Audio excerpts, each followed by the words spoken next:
Welcome everyone to the RAI Goes to the Movies, our film discussion series, which this term puts artists and filmmakers in conversation with academics to discuss films by African-American filmmakers that have changed the Hollywood landscape. I'm Sage, the RAI's graduate Esmond Harmsworth Culture Scholar, the convener of this series and the chair for today's discussion. Today we're talking about Moonlight, the Academy Award-winning second feature film from writer-director Barry Jenkins, based on the unpublished play In Moonlight, Black Boys Look Blue by Tarrell Alvin McCraney.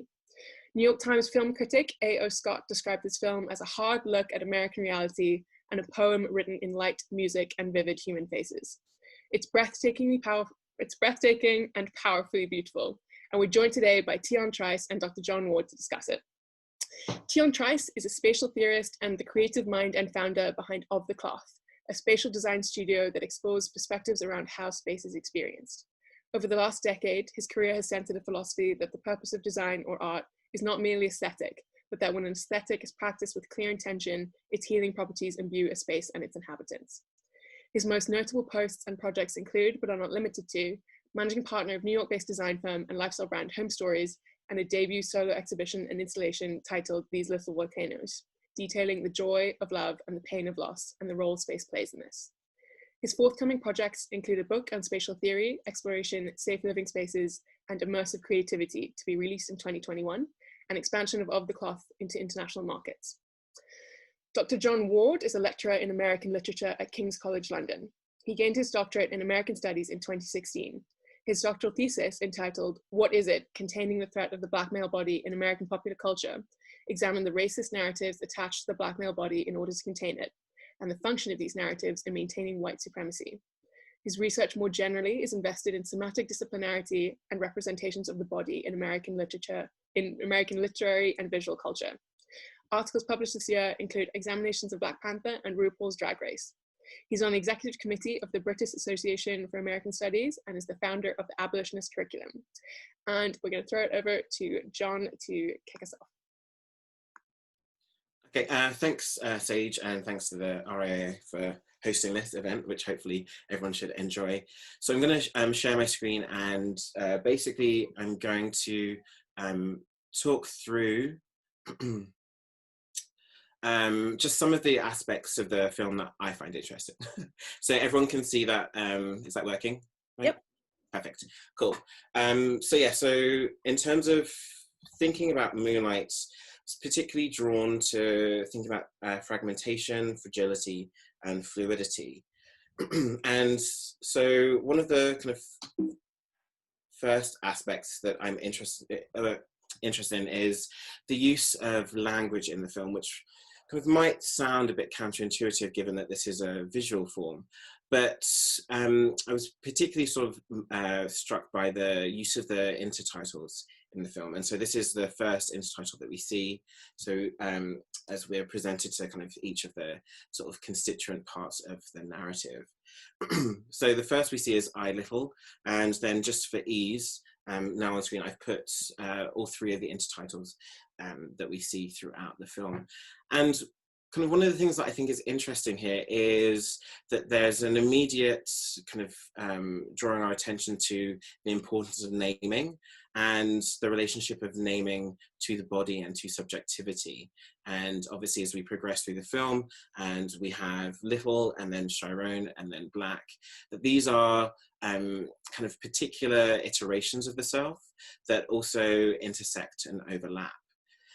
And one of the things that I think is interesting about the presentation of these intertitles is not only is the screen a kind of mass expanse of blackness, and with the sort of the announcement of identity or the enunciation of that identity as being a kind of a very sort of small diminutive part of the screen in white, but also that each of the different names that Little or Chiron or Black has through the film is preceded by either an I, an I, or an I. And we might kind of just read this as being 1, 2, and 3, right? Thinking of the sort of temporality of these different identities. But I think that Jenkins is doing something specific in using the lowercase I here, which, you know, as we read this aloud, makes us kind of divert away from the more kind of natural feeling 1, 2, 3, and makes us think of the I. And this, because of the choice of lowercase, gives us a sense of the I or the self as kind of made diminutive, but also this becomes more expansive, right, as this progresses through the film. So the I becomes I, so a kind of doubling of the self or an increase. And then finally, with the sort of third chapter, as it were, of the film, then we have I. So with that, I think that there is a deliberate kind of call to make us think about kind of various identities or iterations of our identity and the ways that these kind of increase and build upon other iterations. One of the other aspects of the film that I think is particularly interesting is the use of colour. And I'm thinking particularly about the use of blue. And so given that I just talked about my interest in naming, that you'll remember from watching the film that Juan also discusses at one moment that he was called Blue.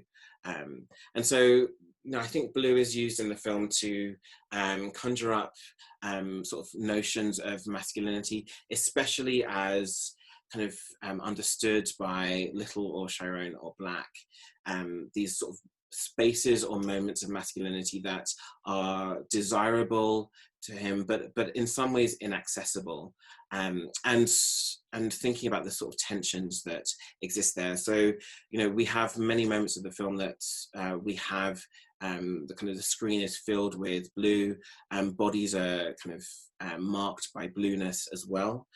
And here are just some more examples of the use of blue in the film. And again, I think that there is a kind of constant conflation of masculinity itself and blueness. And as Sage mentioned, this is the film is adapted from a play by Tarrell Alvin McCraney called In Moonlight, Black Boys Look Blue. So I think that there is a sense of slippage between blueness and blackness. And I think that that's something, kind of interesting that we can kind of discuss later on in the Q&A.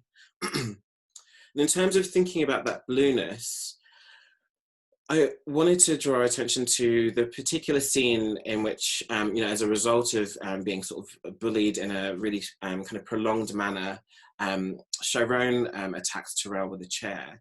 And this is at the top of the screen now, you can see Chiron being taken out of the school through this blue doorway. But prior to the kind of attack of Tarrell with the chair, we see Chiron kind of bursting through a multiplicity of blue doors. And I think that there is a sense here that these doors themselves, because of their coloration as blue, that these are almost portals into masculinity. And that sense that as Chiron understands it, the only way that he can kind of attain or access this masculinity is accessing through these portals, but also that there's the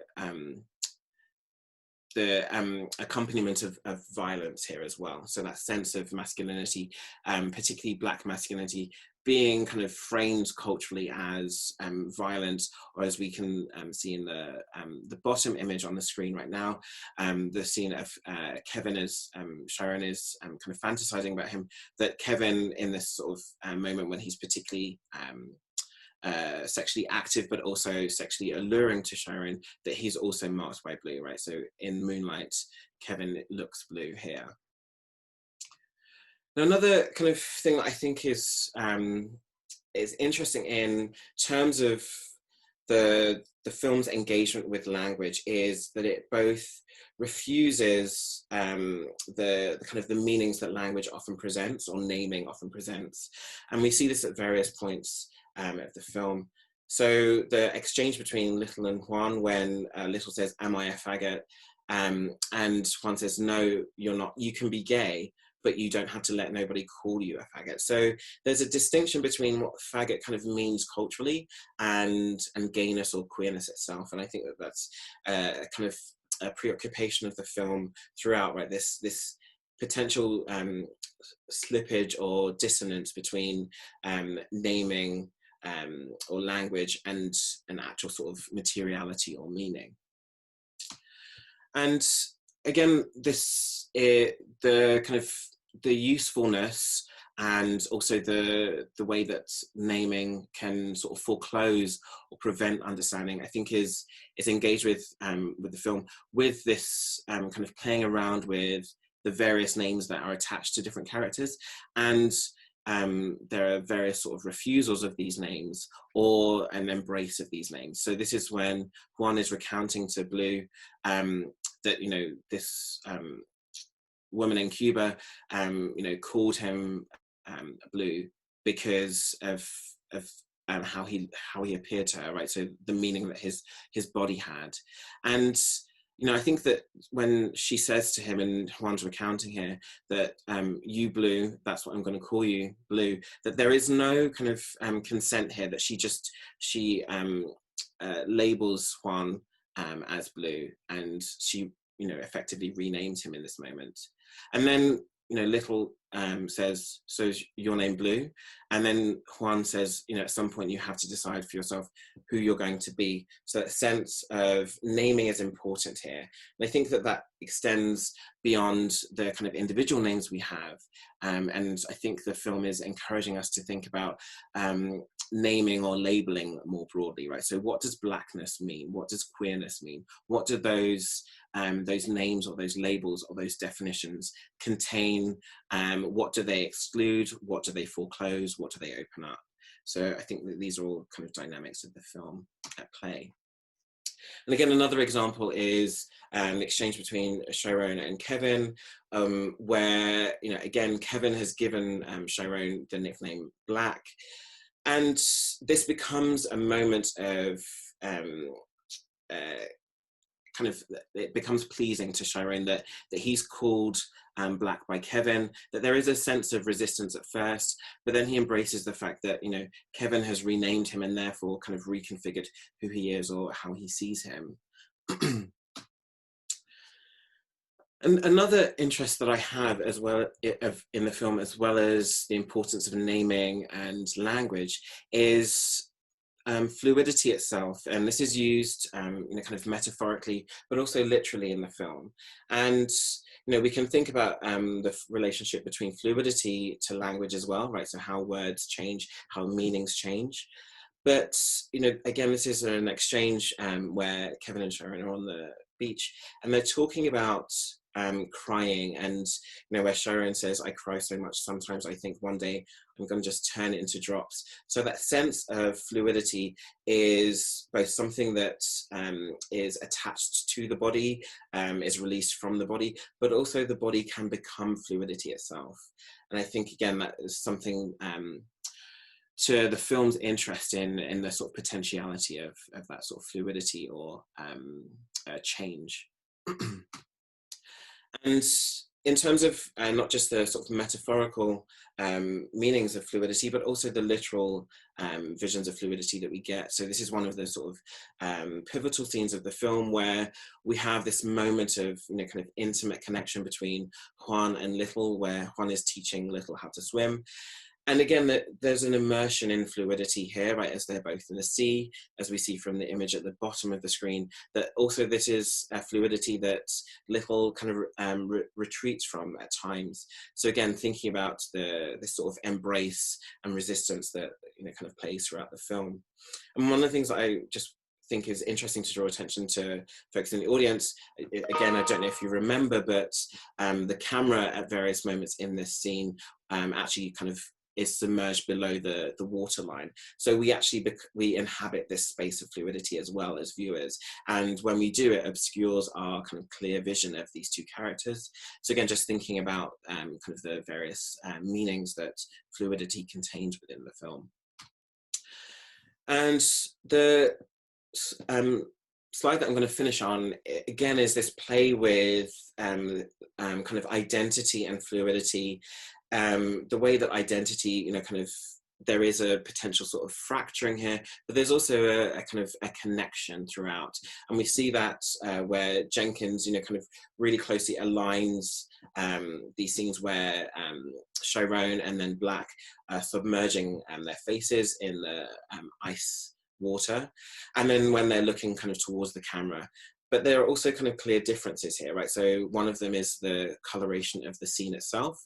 So with Chiron, you know, there's a kind of a green kind of tinge to this, which again, I think is interesting that this is a space where blueness doesn't exist. If blueness does represent this sort of masculinity that is in some way appealing or desirable to Chiron or to Black, compared to where we see Black in, you know, kind of a very similarly staged scene, that this is really marked by blueness. Also, there's the kind of obvious difference of their sort of physicality, what their bodies look like, the fact that Chiron in the scene is, you know, kind of also dripping in blood because he's just been beaten up by Tarrell and the other boys.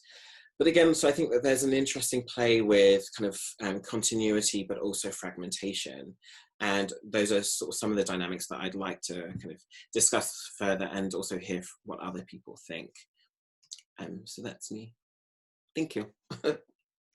Thank you so much for that, Jon. It was really, really fascinating. Made me think of some things that I hadn't thought about before. We will carry on with Teon. Jon, thank you for that. I really, as Sage mentioned, there were several things that you kind of pieced together for me as someone who's seen the film probably 10 times. I want to start by really focusing on 2016 and what 2016 means to us in America. We were coming off of 8 years of experiencing the joy of having President Barack Obama in leadership, and at the same time experiencing the highest amount of enrollment in white supremacy groups that we have seen since the 60s. So this film being released in 2016 means so many different things for us. And why that is important is it mirrors the experience of the late 80s, early 90s. And I think why you wrap this thing together, and you, as I'm looking at it, I sometimes think the importance of the film, though it speaks to a queer identity and many other aspects and regional perspectives, the merging of cultures in America, I think more than anything, it was us being vulnerable enough to show that as Black men, unity is something that is shown in the home from an early age. Our fathers, a lot of times, are missing from the home. So your first male friend means something to you that another culture may not necessarily understand. So as you see this dynamic being built with Little and Juan at the time, it opens up so many different conversations amongst how we feared communicating that we share this bond. This is the first time we've seen this, not because Barry Jenkins decided it was the moment, but had we not been in a time where we were being led by a Black president and felt free enough and vulnerable enough, it would not be a safe space for us. The vulnerability that's shown in the beginning scene, with Juan and Little, I want to go back there and just kind of think about, as a young Black boy in South Florida, as you're changing and we're navigating new worlds now, right? So during this time, you would have a loving household, a great mom, a great father, and in the span of 5 days, as crack hit your neighborhood, these things would shift. You would come home and randomly see your mom, who is loving and caring, as we noticed with Little, turn into something that you couldn't recognize. And for you in your body, there were moments that you could have felt as if you're the only experiencing this, but your friend who you've grown up with is most likely experiencing the same thing. That protection that you feel is not something that you can communicate, as there's so many elements around you that are keeping you apart from each other. And in these environments, if you show that you are united and I'm attempting to break your bond, your friend is now prey as well. I think as we're looking at this film, and I'm reading so many comments, and I've communicated with many, many friends, and the first things we mention are fluidity, queerness, even language, which I love Jon's points on language. For me, the underlining thing that I experienced as I watch this every time is just how important and how important and how real the relationship between Black men are. And a relationship that, a friendship, a relationship that has nothing to do with any kind of sex.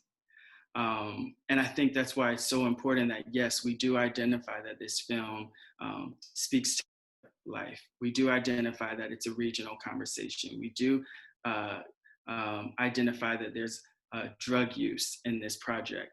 But the relationship between Little with himself, and the relationship between Little and Chiron, Little and Juan, is that relationship of most Black men in America. This is honestly how we maneuver through this life experience. And I think we finally are feeling free enough to communicate that with the world, as we don't feel that I'm going to be attacked or my friend is now going to be placed in a position to be harmed. And I find myself most days really conflicted about this. I find that I'm in friendships and in work environments and in public, and that's not something that we are able to acknowledge. And I remember the month before this film was, before the film premiered, being in, I think it was a Hollywood event, and there were two other Black men in the room, and we did not speak to each other. And I remember the first event I attended after the film and getting a completely different experience. So I just want to take the time and really kind of communicate with you guys and open up the dialogue of how you see Black men relate to other men in non-sexual ways. How you feel that it's been portrayed in the media for us to communicate, because clearly it's not all violence and it's not all sex, but I think it's really important for me to understand what you've seen so that I could be a better part of exploring and communicating that, what Jon is experiencing in London and what anyone else in the chat is experiencing, and what the media is selling them versus what is actually happening in these lands. So that's kind of how I feel about it. Great, thank you so much, Teon.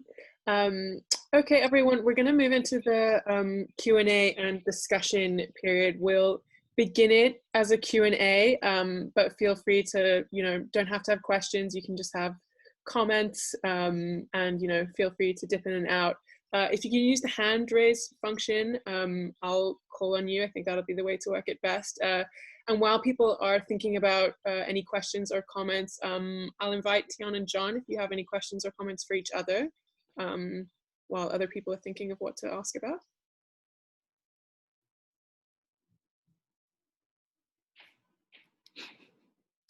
Or if you don't, I also have questions and comments. So if you don't have any, I'll ask. What are your questions? I'm really curious. Yeah.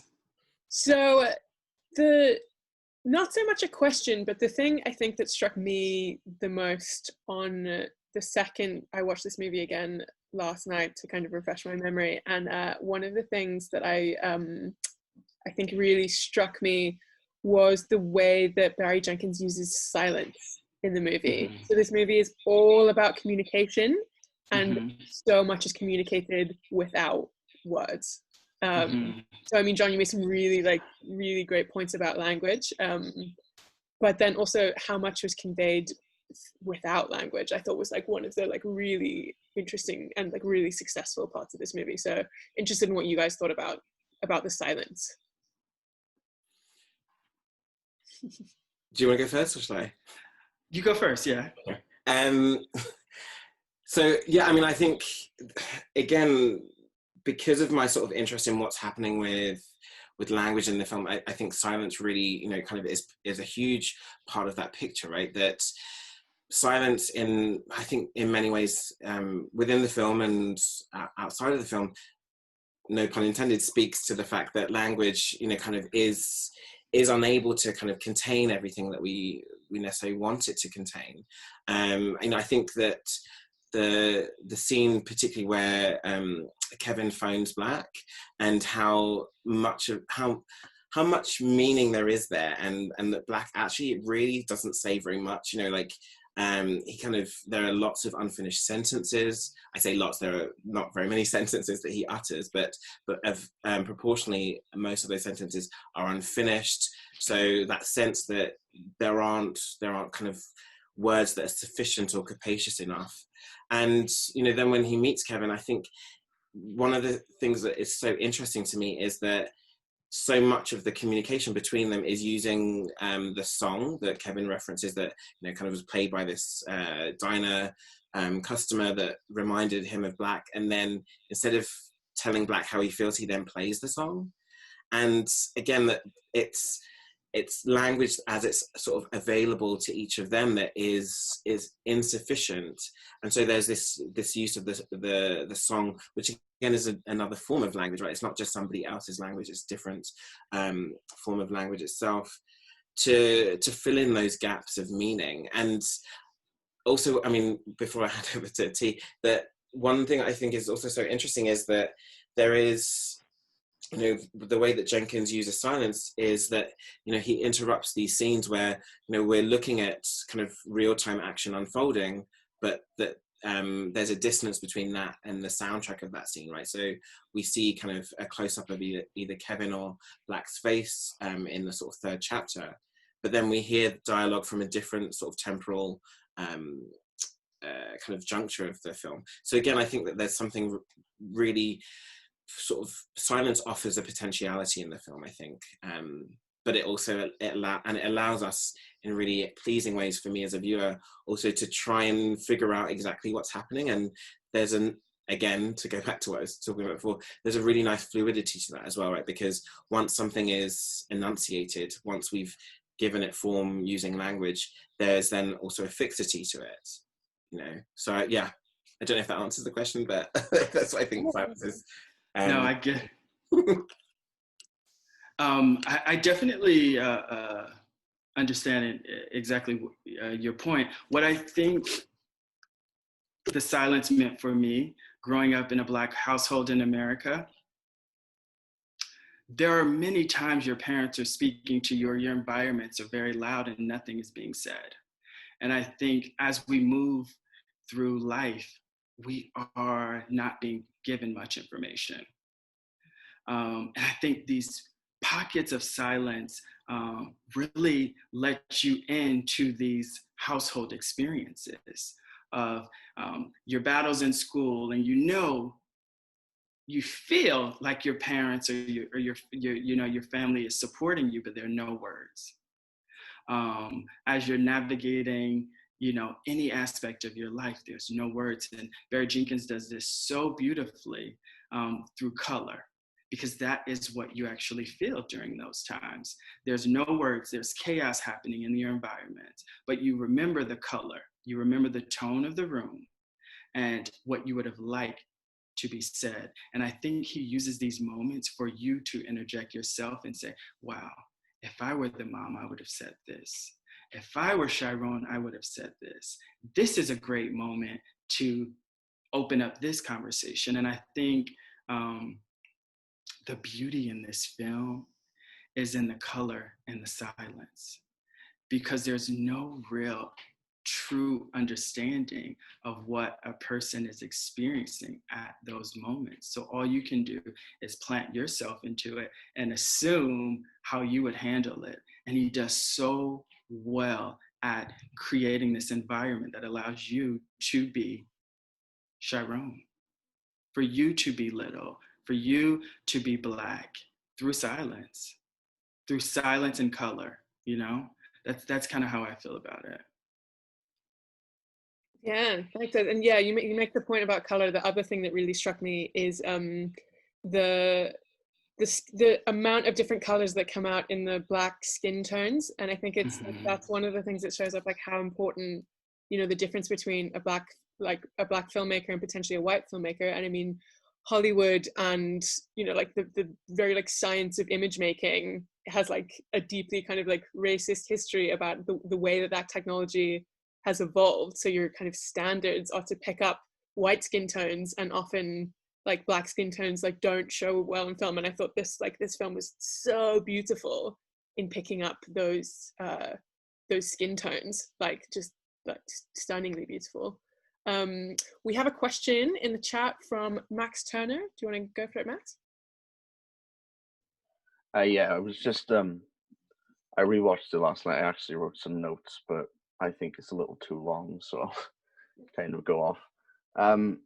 But I just wanted to ask about how you think the structure of the film kind of, I think when I watch it, I think it's very theatrical. Like you said, it's based off of a play, and it's got like a 3-act structure like we're used to, but I think it's in a very different way. So we see, I did try and time it, I think it's about 40 minutes for each stage of his life. And I see there's like repetition where, especially in the score, I love the score. There's 3 separate tracks, which they're the same sort of track, but they get slightly richer every time. And I think it's kind of meant to show his progression. But I was just going to ask about how you think it affects his progression as a character, because I think, you know, Juan is missing from the second act, and I think it leaves kind of a big space there. But I kind of think, at least in my interpretation, that because Chiron kind of turns into Juan in the third act in a way, and I think it makes it a lot easier to see that transition, because one of the big parallels I see, we're introduced to Juan when he's driving up with music playing. Then half of, well, maybe not half, but a lot of the time spent in the third act is like Chiron in the car listening to like Cell Therapy and Classic Man, and it's kind of drawing parallels there.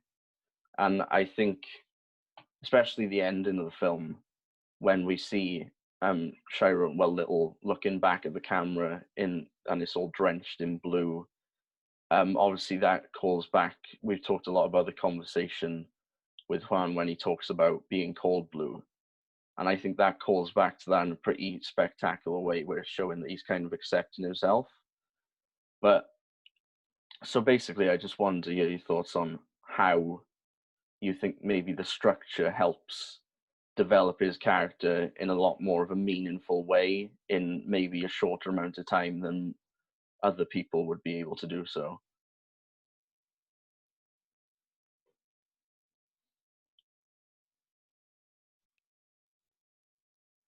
Do you want to go first, or shall I? Go first, yes. Thank you for that question. I mean, I think for me, in terms of the structure, the kind of fairly kind of equal division across the kind of three acts or 3 kind of chapters of the film really kind of allow us to think about the kind of fullness of these different iterations of identity. Like, I think that, you know, often when we have, you know, films that do kind of trace this sort of arc or this kind of notional coming of age, that there's a real focus on the kind of the end goal, as it were. And I think that the kind of, you know, the Little, Chiron and Black, all of those sections allow us to think about the interplay between each of those, as opposed to there being this sort of sense of a kind of a finished product or a final destination, which I personally don't really buy in terms of identity anyway. And I think the film actually, in really sort of pleasing ways, troubles that. Right? I think that, as you mentioned, the fact that, you know, we finish with seeing little, kind of looking back, whether it's towards Black or whether it's towards us as an audience, encourages us to think about those different iterations of identity and the way that they sort of inform each other, that there's not simply, kind of, I was here, now I'm here, in a sort of simplistic or linear way.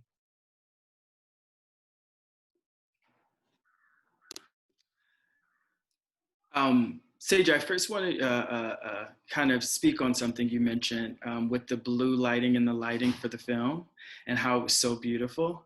I think we should take a moment to discuss that, though that particular lighting has historically been the lighting that has been used to show us in a negative light.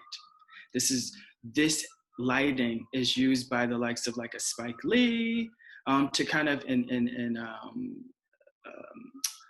one of his brilliant projects, and then it's used in this, and we have taken it and taken this blue lighting. Beyonce said, like in one of her best lines, like, I'm a Black girl, you can't put blue lighting on me. So to put this blue lighting was already affirm the characters even in their struggles, and I think like that should have its own moment when you just say, wow, we're using blue lighting on a Black boy and he looks stunning.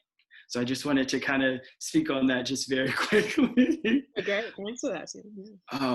But I find the storytelling and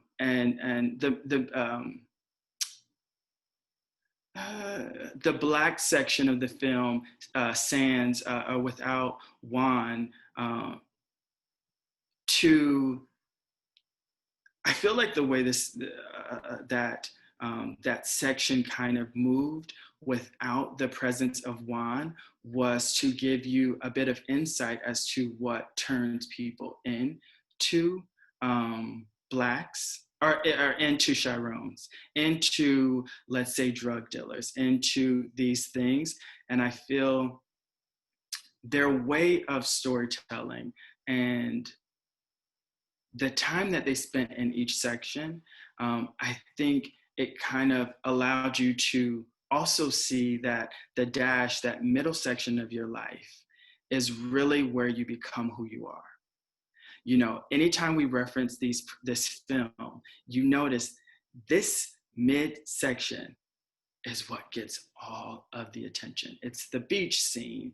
It's the school fight. I mean, Jon, in his presentation, the majority of the photos came from there. So I think it was so specific and explaining to us, like, you get this mid, your dash, and this is where you determine who you are going to be. So your parents have to understand that the love and the attention that they pour into that determines who you become. You have to understand that. And I think I watch a lot of these coming of age films, and I've never seen it done so beautifully, where we understand that this midsection is where the energy should go, not the beautiful story at the end. Chiron doesn't walk away into the beach holding hands and is now in love with Kevin. It's how we got here. And I think that's the genius of Barry Jenkins and everything he does. He really understands that. Yeah, on that point of the genius of Barry Jenkins, one thing I just wanted to point out is that this three-part structure that like separates the lives is not how it's written in the original play. So that really is a Barry Jenkins like signature on it, which I agree like works really well. Okay, we have a question in the chat from a Kevin. Kevin, do you want to ask the question? Or I can also read it out, but feel free to ask it. Yes, I'm sorry. I didn't know how to activate the raise hand function. Can you hear me? Yes, perfect. Yes. Okay. Well, Tione, you talked about, or you asked a question about non-sexual bonds between Black men and how that might be dealt with in this film and just generally. And as I wrote in the chat, a lot of the people that I've talked to about the film have said that they felt dissatisfied with the ending because Chiron and Kevin do not have sex. And somehow they felt that that was the way to end the film in order to show that, everything was all right. And I did not feel that way. I felt it was fine, the way it ended. But even some heterosexual women that I spoke to said, well, why didn't they have sex? That would have, shown, that everything was all right.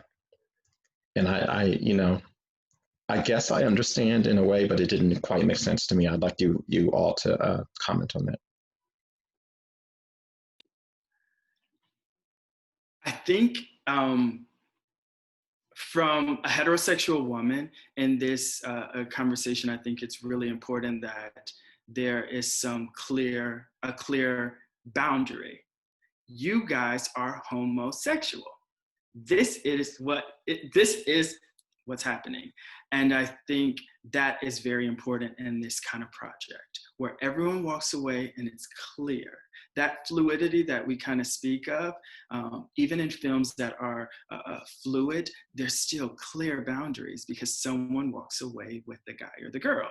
So I think that's really why a heterosexual woman wanted them to have sex. So they were aware that Chiron is taken off the table. He has declared his sexuality, and he and Kevin are an item. And I think for queer identified Black men, we haven't seen much content where two Black men are together and there is not sex. If there are two men in relation to each other and there's any kind of chemistry, it pans into sex.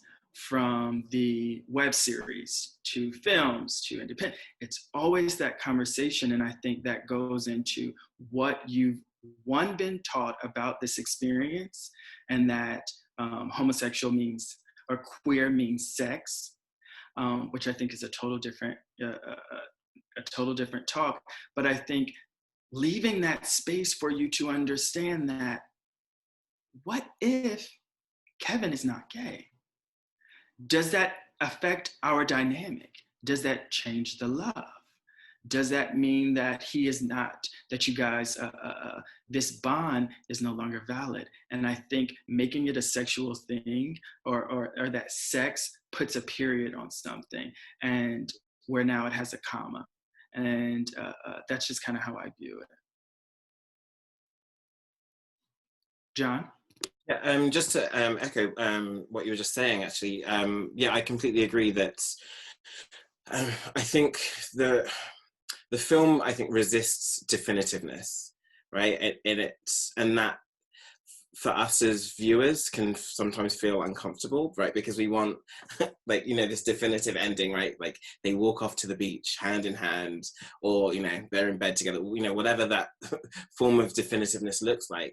And yeah, again, as he was just saying, that there's a refusal of that, right? That we don't know how either Black or Kevin identify sexually. We don't know whether the kind of, the tenderness at the moment is simply kind of friendly, if it's sexual in nature, if it's all of those things as well.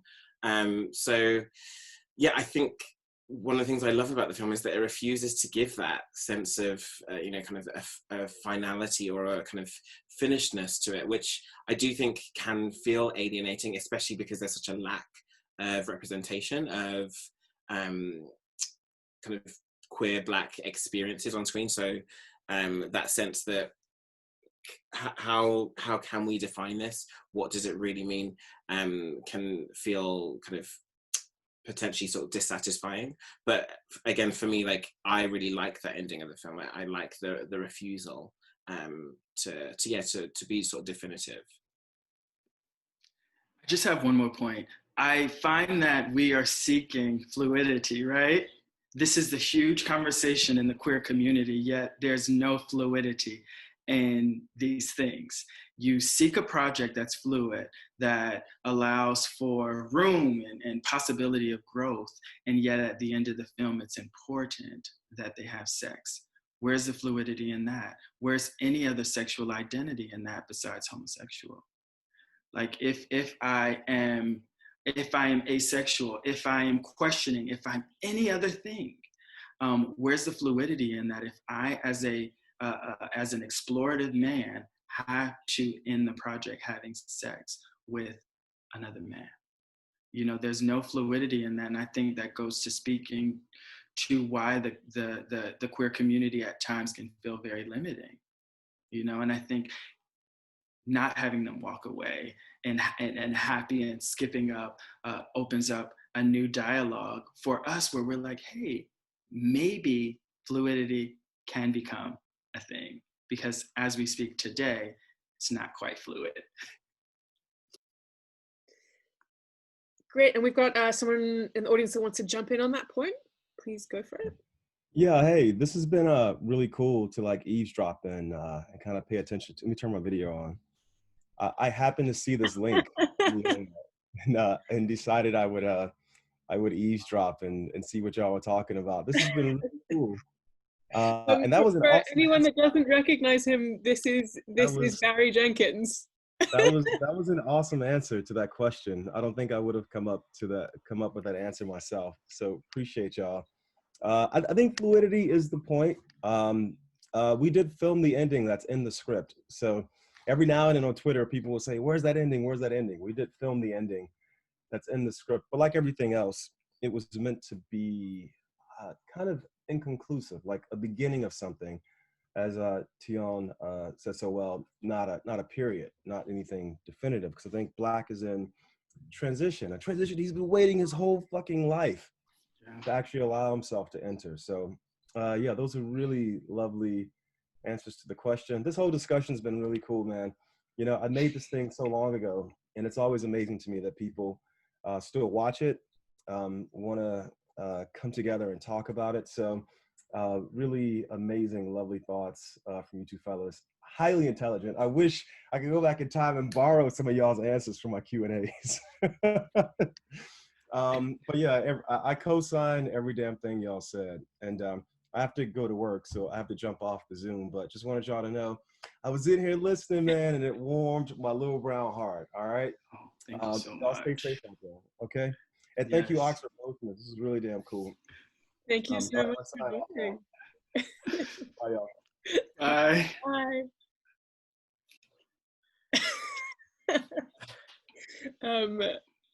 The power of the internet. As someone who followed, we can't top that, right? As someone who followed those like web series, Future States and Medicine for Melancholy, and all those random projects that he would create prior to Moonlight, you have no idea what that meant, that he just jumped in there. Like, I could almost be emotional because Medicine for Melancholy was one of the first films that I actually saw myself in. And this is a heterosexual film, but there was so much nuance in the characters as Black men and as a Black man and a Black woman living in San Francisco, in a predominantly, you know, white city. It was so much of my experience. So for him to just pop in, like, that was amazing. Yeah, that is very cool. Everyone just take a moment to absorb that. We do have a question from Steve. Steve, jump in. Yeah, that was very cool. Well done. I mean, I suppose I wanted to go back to Jon and Tion's ideas about it not being definitive and about fluidity. I mean, I'm not Black, I'm not gay, I don't have so much time left to find my identity. You know, I'm the father of 3 kids, 2 boys. For me, I mean, I absolutely love this film. I love, you know, I've made lots of films, TV films in my time. I loved everything that you were saying about the look of the film. It all spoke to me. But what really spoke to me, I suppose, was the sense that this was a film about the responsibility that men have for helping other men navigate the process of finding their identity. And so to Kevin's point, when they don't have sex at the end, I'm not at all convinced. I watched the film again this afternoon. I'm not at all convinced about Kevin's sexuality. I'm not sure that Kevin's convinced about sexuality. I don't think it particularly, I think he's helping a friend. That's what he's doing, reaching out to a friend and helping him navigate something about his life. And so I think that the power of the film, which is something that's so lovely about it, is that it can speak to people who maybe don't have an obvious connection with any of the characters, but nonetheless there's a kind of everyman quality about it, which is what makes it a really exceptional piece of work, as opposed to something which is very much of its time or place or whatever. That's my thought anyway.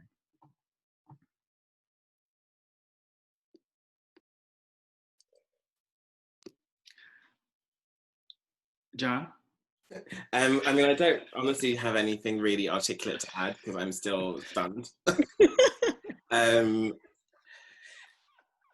But yeah, I mean, I think again the reading that you were just saying, Steve, that you have, that this is not about sex. This is about Kevin being a friend. I think the kind of the thing. Sorry, I can't speak. The thing about the film is that we don't have to decide, right? That actually it opens up those possibilities. And again, I think that it's interesting because even as much as I've talked about how much I like that sense of refusing to be definitive and refusing to kind of put a period after the sentence and kind of opening up this space of fluidity, that I think just naturally we do impose our own narrative, right? So I certainly know what I think and hope happens after the film ends. Spoiler, they're not friends, but but the point is that we don't have to decide. And I think the film encourages us to sit in that moment of, we don't know, and possibly the characters don't know either. And I think that's such a wonderful aspect of the film, that it's encouraging us to sit in that, to go back to Sage's earlier question, to sit in that silence and to think actually that it's okay for us not to kind of label this, to give it a kind of fixity, because also as we see through the plot of the film, that notion of kind of fixed identity itself is a kind of fiction anyway. And so I think it's speaking to that. Yeah. I definitely would agree. I in my beginning introduction, I really, I thought about this for a month, and as someone who's seen the film 10 times, I found it really challenging to put into words my emotions, right? Because this film is very private to me, right? It's very personal. But as I mentioned, this film is, for me, it feels like exposing the intimacy of Black male relationship in general. And I think in the end of the project, I've always just assumed they hugged, he cried, and the next morning there was food prepared and they ate, and it went day by day to figure these things out. And the way life works, and Steve, you mentioned that you don't have much time left to experience or explore your identity, and I just think that is furthest thing from the truth. I think you can wake up tomorrow. One, you have 3 children, so anything that you experience about yourself is going to assist them. And I think you loving this project means that if anyone comes and they're like, I'm questioning, you'll have an insight. If anyone comes to you and they say I'm not really sure, I don't know how I feel about that. I'm a man and I don't have any attraction to a woman or a man. Where am I? You're already in a place of understanding, which is all I think this film desired for us, was that we take the time to understand that not all things are answered, So I really appreciate that, Steve. Great. Well, we're nearly at 6:15. So if anyone has any last thoughts, feelings, questions, comments on the film, please feel free to put your hand up now. And I know Teon does. One thing I just wanted to pick up on what Steve said is he mentioned the universality of the film, and this in reading various reviews is something that I found quite interesting, because a lot of people talk about how it's universal, And then some people have come back and said, no, what's really brilliant about it is we can like understand these things, but they're not universal. They're actually very specific to this like particular set of circumstances. So I'd be interested what you guys thought about the universality versus the specificity of the film. And then also, you know, if anyone's got any further questions and any like concluding comments that you want to make. John and I kind of spoke about this just very briefly, because there are people who assume that these are very regional, Florida American experiences and understandings. But as someone who has lived in South Africa and has traveled around the world and spent time with other Black families or families of color, the music may be different, the language, but the experience is the same. And I think that's the joy of film, right? Is that you really are communicating that we are all having the same experience. Now, you may not listen to classic man in your neighborhood. It may be something else, but I could have a Nigerian cast and plot that film right in Lagos and it feel the exact same way, you know? Yeah, just to echo Tione there. Yeah, I mean, I think, you know, we're seeing a kind of more realization, too slowly, but we are seeing that, you know, as we kind of have, you know, kind of increasing sort of diversity of representation, that actually really specific stories are universal because they're all human stories.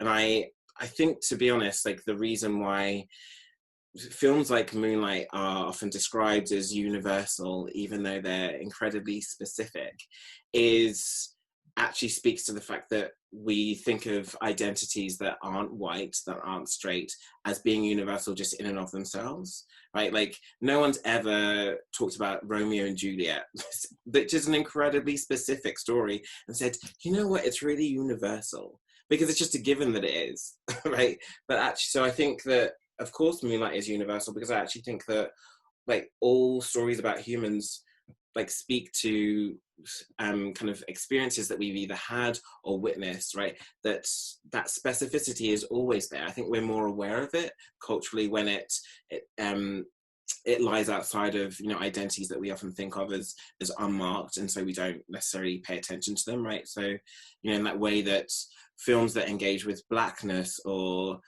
films that engage with queerness are about those things, whereas films that engage with whiteness, you know, are just a film about X. So I think that sort of, I think it's useful to a point to talk about that universality, because I do think that, like, as T and I were talking last night as well as today, that of course it's universal because it's human, but, you know, I think there's a particular history to the use of that kind of description that I think we should be mindful of. Thanks, John. That's a really good point in a way to think about that. We have a question from Noni. Go for it. Yeah, thanks, Sage. And thanks, guys. This has been so interesting. One of the things that I find so remarkable about the film is that rather than falling into a kind of a narrative where escape from home is the way to joy for Black men, the film has Black has to basically, in my mind, he returns home to find joy and tranquility and tenderness. And I was wondering if you had thoughts about how the film kind of defined home, and how Black male relationships kind of tied into ideas of home. Yeah, when you had any thoughts on that theme.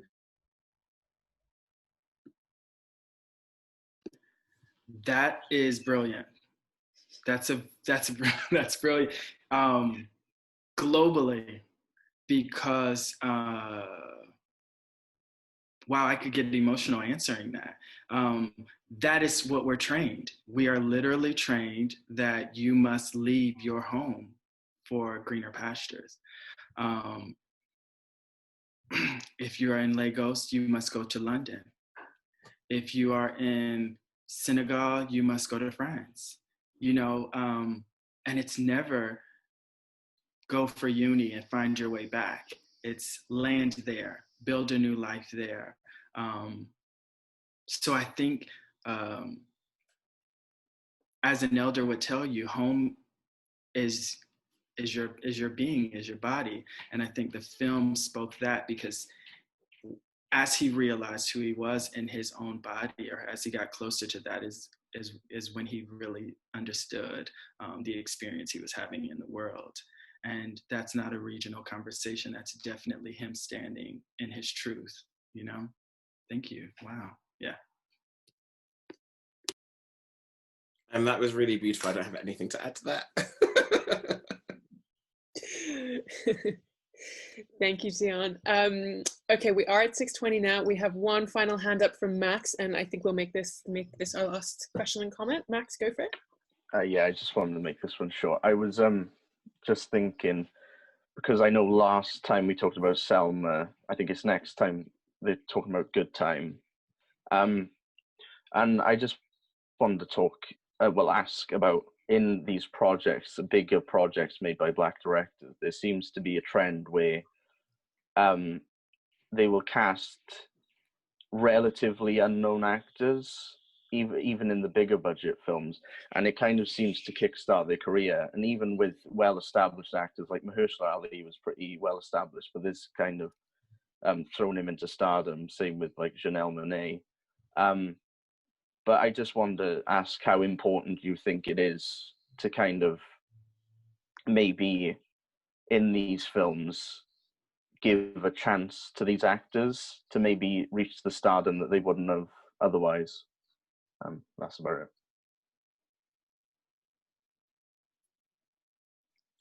it. Yeah, I mean, I have to confess I don't have any sort of particularly developed thoughts on that question, but you know, I do think that a lot of films that do engage in the hierarchies of power, right? Of thinking of like kind of Hollywood representation, that often directors, I think, that are drawn to those projects are more mindful of the need to kind of be sort of take a responsibility in creating kind of a pipeline for success, right? That sense that maybe we should look outside of the kind of expected spaces for finding stars. You know, I mean, like, I know next week is Get Out, and you know, Daniel Kaluuya has a really interesting kind of entry into kind of fame, and you know, I think exemplifies that kind of responsibility that, you know, directors like Barry Jenkins and Jordan Peele for next week, you know, do take on, that there is a kind of sense of justice that doesn't just take place within the confines of the film itself, right, on screen, that actually it's about the production process, it's who you cast, it's what your production crew looks like. So I mean, I think that, you know, and this is a bit of a generalization, but I think that if you're drawn to projects that are invested in those forms of more sort of just and equitable forms of representation, then that's going to be mirrored by your kind of behaviors and actions and decisions taken off screen as well. Okay, so I am one of those weirdos who actually know budgets of projects, and the reality is these films have very low budgets. So you either have someone who is new or who's a vet and who does not mind doing the work for free. I believe this film had a budget of like $1 million. When you get a cinematographer and 12 people in location, that eats up the budget. So a lot of the people are pretty much working for very, very little. So you're in two places. I'm either very excited and new, cast me, or I have a ton of money. So I don't necessarily, I'm a bit, you know, I get to work and do the things that I desire. But in these projects, these are not projects that oftentimes the studios back. So you have to find a cast and a team who are excited about the work, and I think it shows in the way they deliver. It shows that they're passionate about it. Versus this, you know, if Jennifer Aniston, if this were a predominantly white cast, the budget would have been about $65 million. and a huge chunk of that would have gone to paying for Jennifer Aniston's salary. You know, it would have been like 20 million for her. So I think that speaks to a conversation of, now that we have a film like Moonlight that has been proven successful, that is awarded and all those things, can we now have films at a higher budget so that we could have sometimes familiar faces in these projects? Because that also draws people in who maybe would not have seen the, you know, who didn't go and see the film because there was no one in the cast they recognized.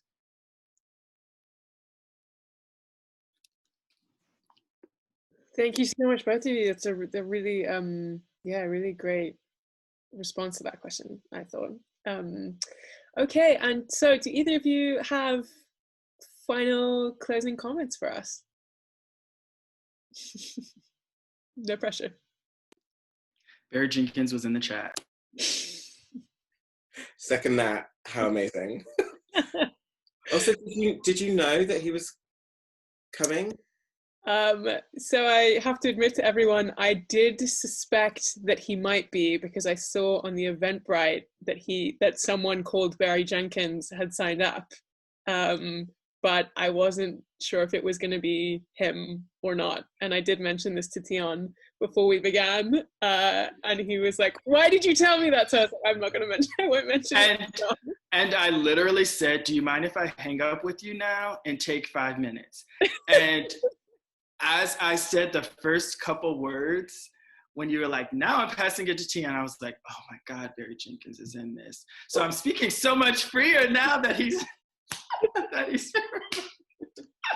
but the anxiety I had in those initial words, you know, because I knew he was here. I knew it. Once you said it, I knew it. I was like, he's here.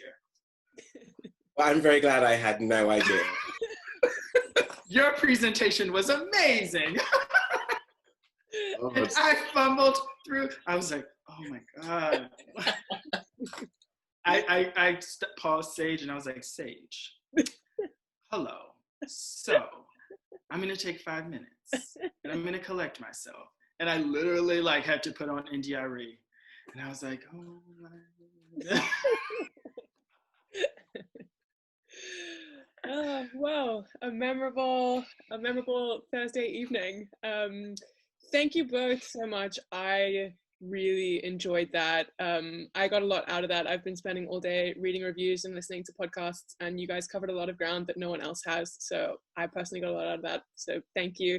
Thank you everyone for coming and for all your comments and questions. Our next movie is going to be Get Out, and our speaker is Dr. Robin Citizen, who is the senior program manager for the Toronto Film Festival. And she's also a specialist in horror. So really excited to hear from her. And that is going to be on the 3rd of December at the slightly later time of 6 p.m. So please do join us for that. You never know, Jordan Peele might join us as well. Apparently that's something that could happen. But a huge thank you to Jon Ward and Teon Trice. I think I can speak on behalf of everyone to say that was really, really enjoyable. Thank you both. So thanks. Thank you for having us. Thank you for having us. It's great.